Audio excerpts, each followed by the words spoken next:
My name is Anna, and a year ago, I married the love of my life, Paul. Our relationship was everything I had ever dreamed of, full of love, support, and laughter. I couldn't have been happier with how things were going. I work as an accountant mostly from home, and it's a job I enjoy. But there's more to my work life than people usually see. Paul runs his own car parts business, which keeps him busy, but we still have plenty of time together. We love spending our free time with each other, often going to parties with Paul's large group of friends, colleagues, and business partners. I always look forward to these events. I enjoy socializing and being part of Paul's world. One sunny Sunday morning, I was sitting at our kitchen table, drinking coffee and checking emails, when Paul came in with a big grin on his face. "Hey, beautiful," he said, giving me a kiss on the cheek. "Harold's throwing a barbecue at his place. Thought we could head over, have a few drinks, and catch up with everyone. You up for it?" "Sounds perfect," I replied, already excited for the evening. We arrived at Harold's house around 9 p.m. The smell of grilled food and the sound of laughter filled the air as we walked through the crowd. That's when I noticed a striking blonde woman I hadn't seen before. She was chatting with a group of people, her laughter carrying across the yard. "Who's that?" I asked Paul, nodding in her direction. His face tightened just a little. "That's Rachel, my ex-girlfriend." Before I could say anything, Harold spotted us and waved us over. "Paul, Anna, glad you could make it. Come on, let me introduce you to everyone." As we approached the group, Rachel's eyes locked onto us. Her smile widened, but it didn't reach her eyes. Well, she said in a voice that sounded overly sweet, "if it isn't Paul and his wife." The way she said wife made it sound like a bad word. I forced a smile, not wanting to let her bother me. "Nice to meet you, Rachel," I said. I extended my hand and said, "I'm Anna." Rachel looked at my hand like it was dirty, then turned back to Paul. "Polly, darling, it's been too long. You must tell me everything you've been up to." I felt annoyed at the way she called him Polly, but Paul stayed calm and stepped in. "It's good to see you, Rachel. Anna and I have been doing great. How about you? Still working at your dad's company?" Rachel's smile faded for a second. "Oh, you know me. I like to keep my options open. Unlike some people, I'm not tied down." The conversation dragged on, with Rachel making subtle digs at me while acting overly friendly with Paul. I tried to stay calm and not let her get to me, but by the end of the night, I was worn out. In the weeks after that first meeting with Rachel, I noticed she started showing up more often at our social gatherings. Each time, she seemed to go out of her way to make me feel awkward or out of place. One Tuesday evening, we were at a dinner party hosted by one of Paul's business associates. I was chatting with some of the other wives when Rachel walked over, holding a champagne glass. "Oh, Anna," she said in that sugary sweet voice, "that's an interesting outfit." I didn't know the librarian look was back in style. I glanced down at my knee-length skirt and blouse, feeling self-conscious. "I think it's appropriate for a dinner party," I said, trying to keep my voice steady. Rachel laughed, a sharp sound. "Of course you do, sweetie. Not everyone can pull off haute couture like I can." I bit my tongue, fighting the urge to point out that her dress looked more suited for a nightclub than a dinner party. Instead, I excused myself and went to find Paul. As time passed, Rachel's behavior became even bolder. She started posting pictures from our gatherings on social media, always making sure to crop me out or block my face. The captions were always little digs at my looks or personality. One day, while scrolling through my feed, I came across a particularly hurtful post. Rachel had uploaded a photo of herself next to an unflattering picture of me. The caption read, "Whose do you think is a better match for Paul? Vote in the comments." I felt my face burn with anger and embarrassment as I scrolled through the comments. Most of them were in Rachel's favor. At the end of the post, she had added, "Looks like the people have spoken. Paul must be a fool to have picked plain Jane over a beauty like me." That evening, when Paul came home from work, I decided to bring it up. "Paul, we need to talk about Rachel," I said as he walked in the door. He sighed and loosened his tie. "What's she done now?" I showed Paul the post on my phone. His face darkened as he scrolled through it. "This is unacceptable," he muttered. "I'll talk to her and tell her to take it down." "That's not enough," I said, my voice trembling a little. "I want you to tell her to stay away from us." I don't want her at our parties anymore. Paul ran his hand through his hair, looking uncomfortable. Anna, I can't do that. She's the daughter of an important business partner. I can't just ban her from social events. So what? I'm just supposed to deal with her bullying me? I asked, my voice rising. Of course not, Paul said, pulling me into a hug.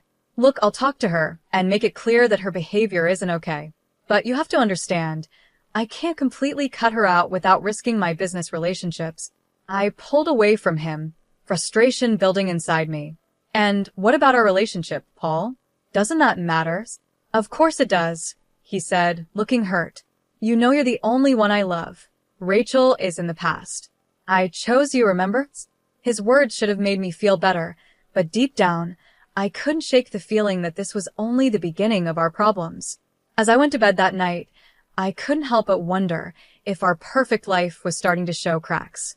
In the weeks that followed, Rachel's behavior became even more bold. At every party or gathering, she seemed determined to get under my skin and get closer to Paul. One night, we were at a cocktail party hosted by one of Paul's colleagues. I had chosen a simple but elegant black dress and felt confident and comfortable. That feeling didn't last long. Rachel walked into the room wearing a skin-tight red dress that left little to the imagination. Her eyes immediately locked onto Paul, and she made a direct path toward us. Paul, darling, she said, completely ignoring me, you look absolutely dashing tonight. Before either of us could respond, she placed her hand on Paul's arm, stroking it lightly. Care to dance with me for old time's sake? I felt my anger rising, but Paul smoothly removed her hand from his arm. Thanks, Rachel, but I'm here with my wife. Maybe another time. As we walked away, I felt a small sense of victory, but it didn't last long. Throughout the night, I watched as Rachel kept trying to get Paul alone. She'd call him over to discuss business or ask for help with some made-up problem. To his credit, Paul turned her down each time, always including me in the conversation or quickly returning to my side. But the constant attention from her was wearing on both of us. In the next few weeks, things didn't get better. Rachel's attempts to come between Paul and me became even more frequent and obvious. She would leave flirty comments on Paul's social media, always reminding everyone of their past together. At parties, she would talk loudly about their old memories, making sure to leave me out of the conversation. But it all came to a boiling point at our friend Scott's birthday party. Rachel showed up late, wearing a dress more suited for a red carpet event than a backyard barbecue. As she walked in, she made eye contact with me and smirked. Oh, Anna, she called out, her voice full of fake concern. Poor thing. Didn't you get the memo? This isn't a library book club meeting. Laughter spread through the crowd, and I felt my face turn red with embarrassment. Paul, who had been talking to some colleagues, quickly came over to stand next to me. That's enough, Rachel, he said, his voice low and angry. You need to stop this childish behavior. Rachel's eyes widened, pretending to be surprised. Why, Paul? I'm just trying to help. Someone has to teach your little wife how to dress for these events. Before Paul could respond, I suddenly felt something cold and wet soaking through my clothes. I looked down in shock and saw red wine spreading across the front of my dress. Rachel stood in front of me, an empty glass in her hand, her face showing fake regret. Oh no, she gasped. How clumsy of me. Although, to be honest, that stain is an improvement on that dreadful outfit. The party went quiet, with everyone staring at us. I stood there, wine dripping from my dress, feeling humiliated and furious. But as I looked at Rachel's smug face, something inside me snapped. You know what, Rachel? I said, my voice calm and steady. I'd rather wear this stained dress than spend another minute pretending to be civil with you. Your behavior is pathetic and embarrassing. If you'll excuse me, my husband and I are leaving. I turned to Paul, who was looking at Rachel with a mix of shock and disgust. Let's go home, I said. As we walked toward the exit, I heard Rachel's shrill voice behind us. Paul, darling, don't go. Stay, and I'll take good care of you. Paul didn't even turn around. He put his arm around me and said loudly enough for everyone to hear, the only person I want taking care of me is my wife. Goodbye, Rachel. As we drove home in silence, I couldn't shake the feeling that a line had been crossed. Rachel had shown her true colors, and there was no going back after this. One sunny morning, Paul came into our bedroom with a serious look on his face. "Anna, I have to go on a business trip," Paul explained. "It's important for the company. I'll be gone for about a week." I nodded, trying to ignore the small knot of unease in my stomach. "Okay, when do you leave?" "Tomorrow morning," he replied. "I'm sorry for the short notice." It came up suddenly. I forced a smile. "It's fine, I understand. Your business is important." The next day, Paul left for his trip, and I found myself alone in our house. The week passed slowly. I kept myself busy with work to distract from the emptiness. On Tuesday evening, my phone rang. To my surprise, it was Rachel. "Anna, darling." Her overly sweet voice came through the phone. "I'm organizing a little get-together tonight, just a small group of 12. I'd love for you and Paul to come." I hesitated. Paul's out of town on business, actually." "Oh, what a shame," Rachel said, but she didn't sound disappointed at all. "But you should still come. It'll be a great chance for us to bury the hatchet and start fresh. What do you say?" Every instinct told me to say no, but a part of me was curious. "I'm not sure," I said, hesitating.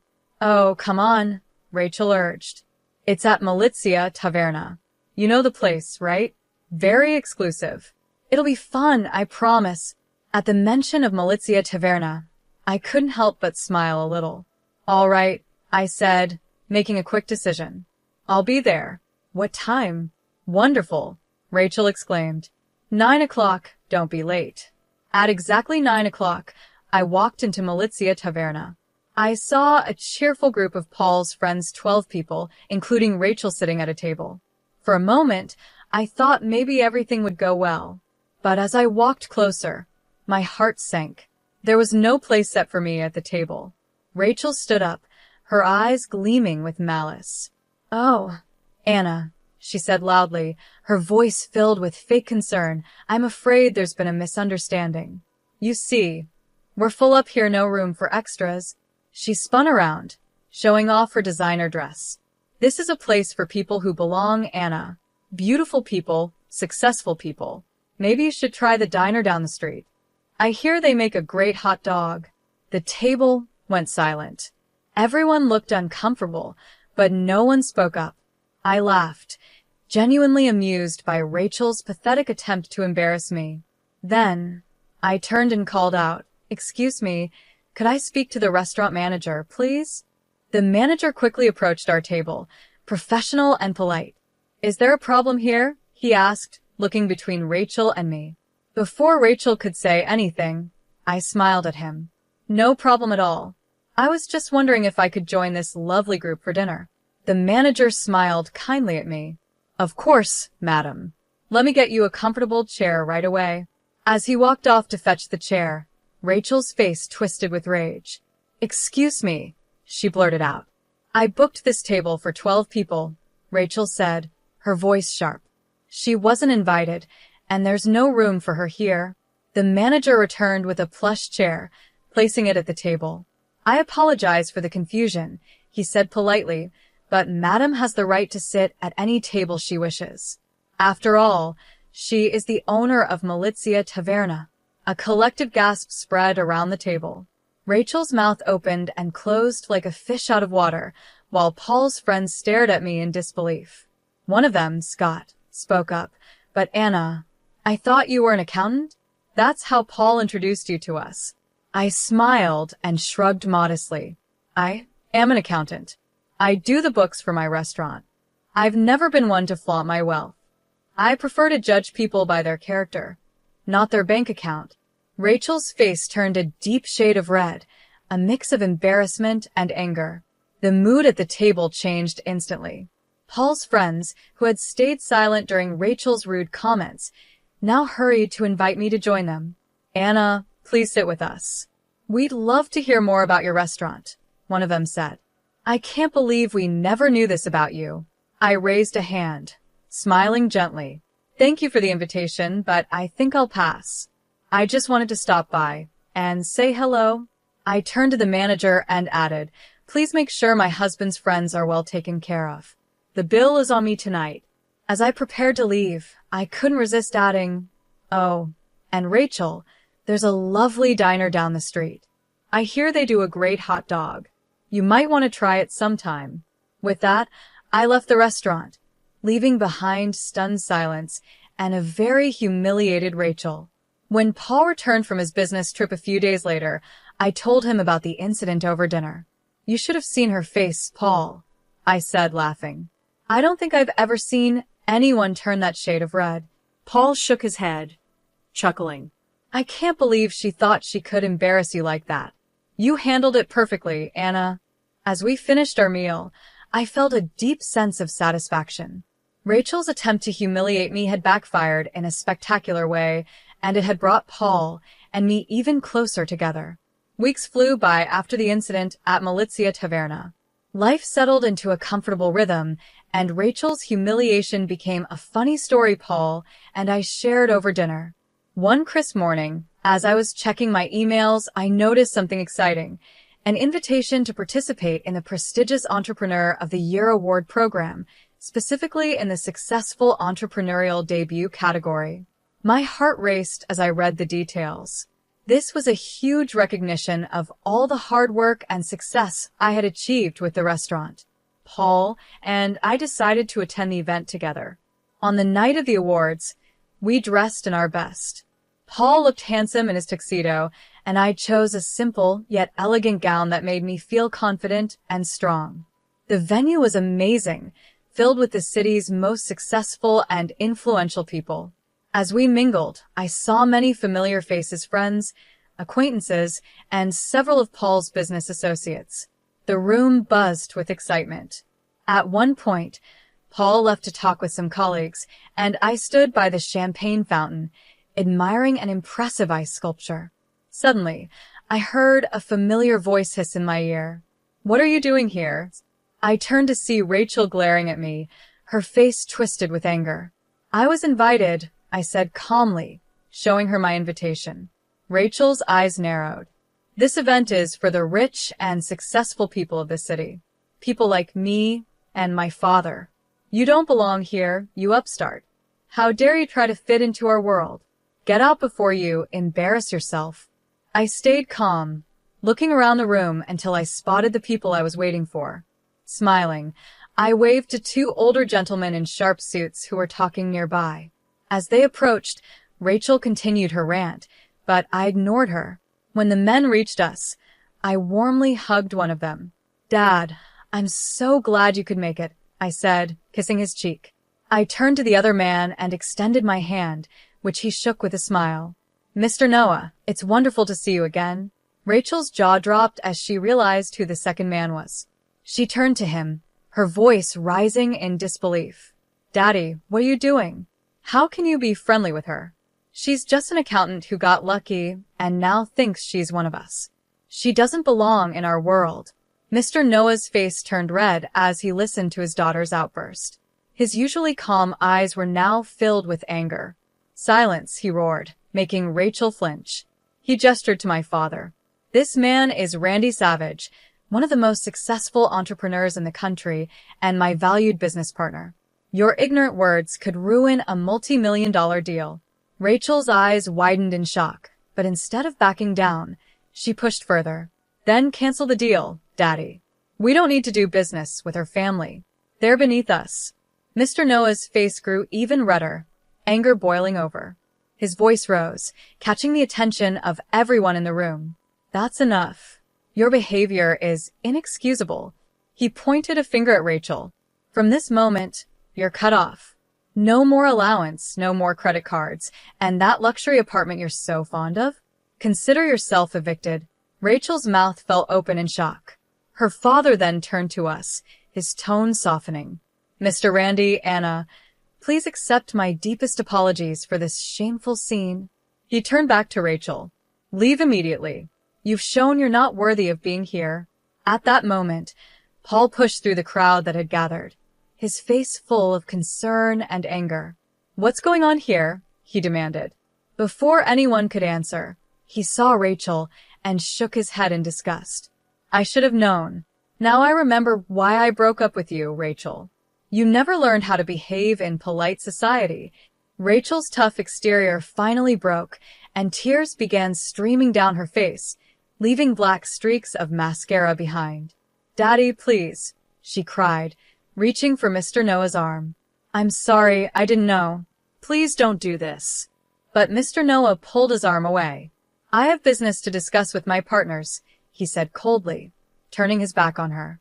"Goodbye, Rachel." As Mr. Noah walked away with my father, Rachel stood alone in the middle of the ballroom, her shoulders shaking with sobs, mascara running down her cheeks.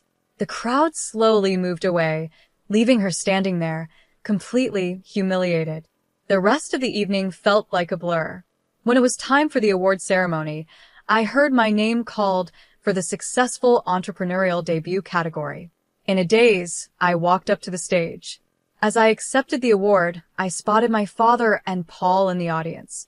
They were both standing, clapping loudly, their faces full of pride. Their excitement lifted my spirits, and I felt a wave of joy and accomplishment wash over me. In the weeks after the award ceremony, life found a pleasant new rhythm. The golden statue sat on our mantel, a quiet reminder of that unforgettable night.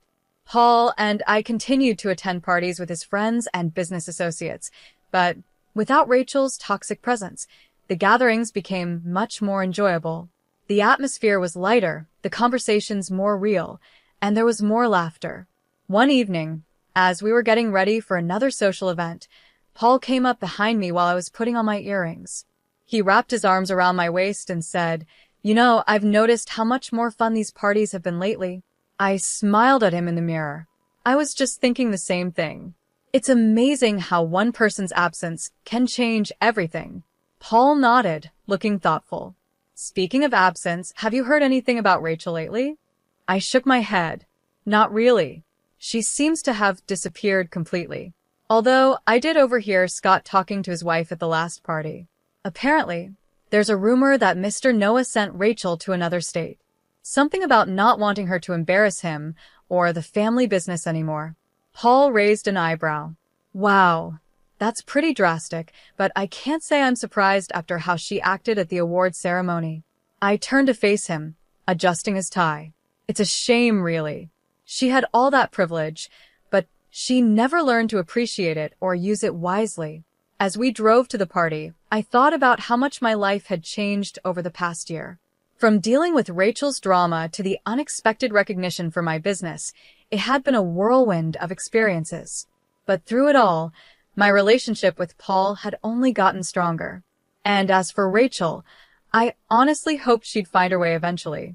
Everyone deserves a chance to grow and become a better version of themselves. Maybe her fresh start in another state would be just what she needed. For now, though, I was happy to enjoy this moment dancing in my husband's arms, surrounded by friends, and feeling grateful for the life we had built together.